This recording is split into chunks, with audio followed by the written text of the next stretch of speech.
ꯑꯍꯥꯟꯕꯃꯛꯇꯗ ꯏꯔꯝꯗꯝ ꯁꯅꯥꯂꯩꯕꯥꯛ ꯀꯪꯂꯩꯄꯥꯛ ꯃꯅꯤꯄꯨꯔ ꯑꯁꯤꯗ ꯂꯩꯔꯤꯕ ꯂꯣꯜ ꯃꯌꯦꯛꯄꯨ ꯅꯨꯡꯁꯤꯖꯕ ꯈꯨꯗꯤꯡꯃꯛꯄꯨ ꯉꯥꯡꯈꯝ ꯄ꯭ꯔꯃꯦꯁꯣꯔꯅ ꯏꯀꯥꯏ ꯈꯨꯝꯅꯕ ꯎꯠꯆꯔꯤ꯫ ꯉꯁꯤ ꯅꯩꯅꯒꯗꯕ ꯑꯁꯤ ꯃꯤꯇꯩꯂꯣꯟꯒꯤ ꯂꯣꯟꯆꯠꯂꯣꯟꯒꯤ ꯃꯇꯥꯡꯗ ꯃꯤꯇꯩꯂꯣꯟꯒꯤ ꯒ꯭ꯔꯥꯃꯥꯔꯒꯤ ꯃꯇꯥꯡꯗ ꯂꯦꯁꯟ ꯅꯝꯕꯔ 19 ꯁꯨꯕꯅꯤ꯫ ꯆꯦꯅꯦꯜ ꯑꯁꯤꯒꯤ ꯃꯃꯤꯡ ꯃꯤꯇꯩ ꯃꯌꯦꯛ ꯃꯤꯇꯩꯂꯣꯟ ꯀꯧꯖꯩ꯫ ꯃꯤꯇꯩꯂꯣꯟꯒꯤ ꯂꯣꯟꯆꯠꯂꯣꯟꯒꯤ ꯃꯇꯥꯡꯗ ꯂꯦꯁꯟ ꯅꯝꯕꯔ 19 ꯍꯥꯏꯖꯔꯛꯂꯒꯦ꯫ ꯃꯤꯇꯩꯂꯣꯟ ꯂꯣꯟꯆꯠꯂꯣꯟ ꯃꯤꯇꯩꯂꯣꯟ ꯒ꯭ꯔꯥꯃꯥꯔ ꯂꯦꯁꯟ ꯅꯝꯕꯔ 19 ꯑꯍꯥꯟꯕꯗ ꯊꯧꯕꯨ ꯍꯥꯏꯕꯗꯤ ꯏꯪꯂꯤꯁꯇ ꯁꯕꯖꯦꯛ ꯋꯥꯍꯩ ꯄꯔꯦꯡ ꯑꯃꯗ ꯀꯔꯤꯒꯨꯝꯕ ꯑꯃ ꯇꯧꯔꯤꯕ ꯃꯤ ꯅꯠꯇ꯭ꯔꯒ ꯑꯣꯏꯔꯤꯕ ꯄꯣꯠ ꯑꯗꯨꯕꯨ ꯊꯧꯕꯨ ꯀꯧꯏ꯫ ꯏꯪꯂꯤꯁ ꯃꯌꯦꯛꯇ ꯏꯊꯣꯛꯄꯗ ꯑꯃꯨꯛ ꯍꯥꯏꯖꯔꯛꯀꯦ꯫ ꯊꯧꯕꯨ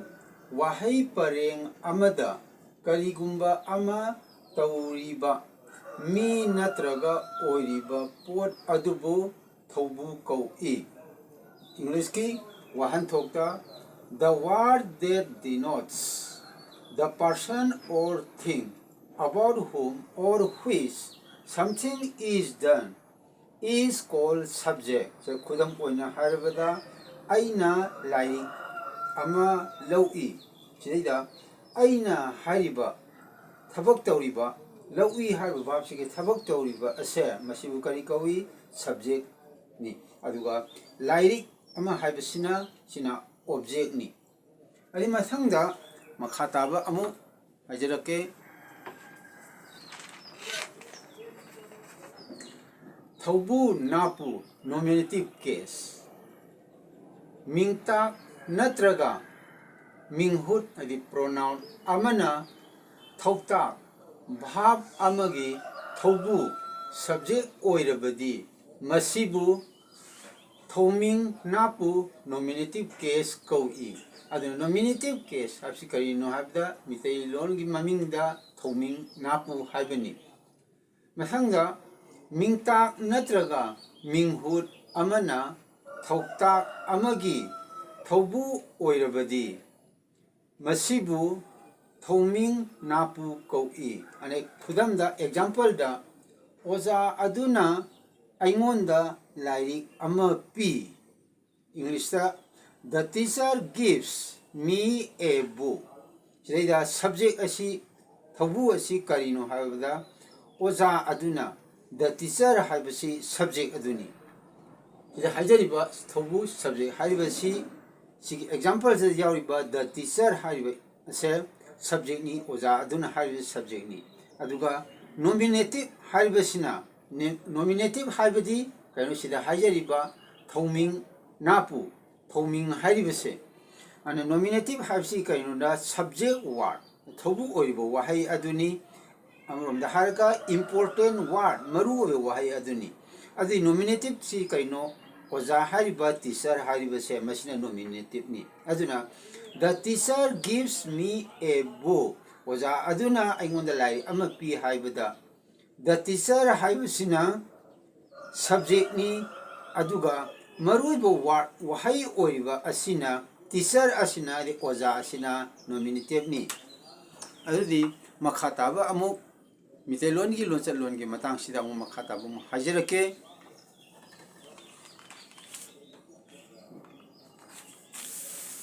When a noun or pronoun is the subject of a verb,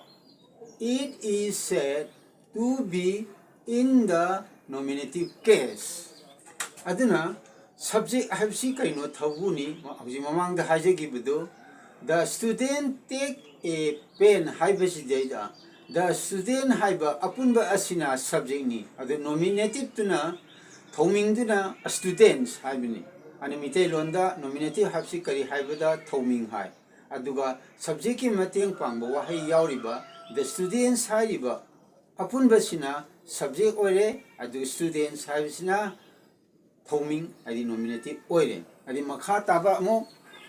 hojik nainajariba thawbu amasung thawming gi matangda nainajaba asida karamba mitei meki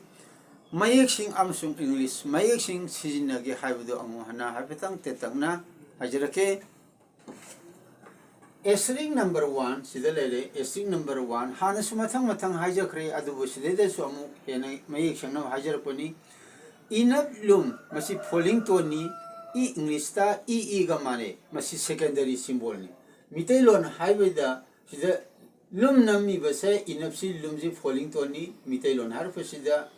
inap lum sima falling to ore sumai to asterisk number 2 da mu hajar ke ba atab ba gi mathakta phaina line ama singi masi kaino hajar ke masi sida tawriba haibe sida ba ase masi lonsum nate ba haidi tongan ba khonthoki khujing amada leba haibadi tawri ba hai matam da ba atab che tongan ba khonthoki khujing amani mase lonsum nate ba je aduna lonsum nate khangmi da makta ba sida atab tabli bani ba is not lonsum nate ba se sumai ta udun asterisk number 3 is hajar ke ba atab ba ba mathakta final line am singi final line singi si ba da atab tak puni harbini mitai mekta ba haibsi da ba se tongan ba syllable amani masang da mo asterisk number 4 da go atab ga ga mathakta final line am singi adna go is not lonsum asterisk number 4 ki sidai asterisk number 4 sida natraga haibsi da a da mathakta final line ama singi ana mathakta final line ama singi besi kaino haibada mase lonsum nate khangne bugida makte ni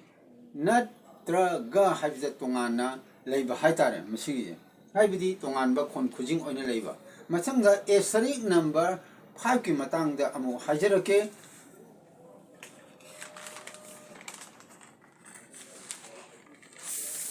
asterisk number 5 sida amagi haibasida gok sida inap lum tapi sida gi haibasi kaino falling tol ni mapu mari napu possessive case ni aduna amagi haibasi kaino da possessive case ni haibdi mapu mari napu ni maramaduna mase falling tol ni aduna sida lum tapi bani asterisk number 6 da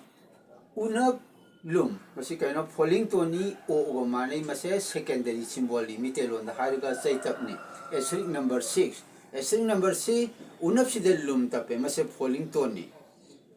maramaduna falling to o maramna mase o ga manani aduna minghut haiba matam sida minghut haiba matam da english sa irapada o oibase masi kaino secondary symbol ni masang da asterisk number 7 da ta haibida kg koklon sunga mane mite londa asterisk number 7 asterisk number 7 mingta harma tamda kj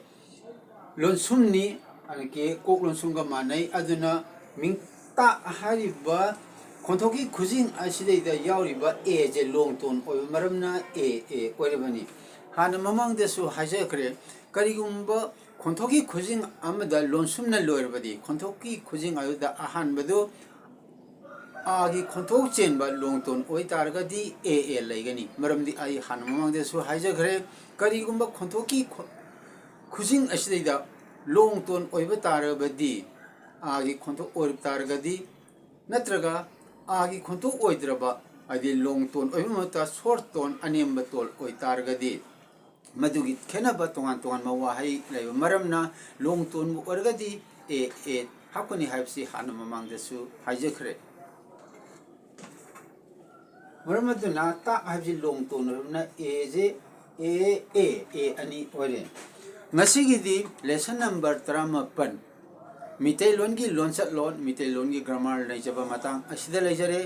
channel असिगी ममिंगना मितै लोल मितै मे कौजै channel असिबु येंबिरो खुदिम इकाई खुमनब उजरी अमदि channel असिबु हानबा येंबा ओरगदी subscribe तौबिरमु अमिन क्यासु पिबिरउ हराउन लौसिन जगनी ngasigiदी matang asida losinjarage punampu ikai khumna uchari mathangi upload taw matamda aikoi punna amuk unaminasi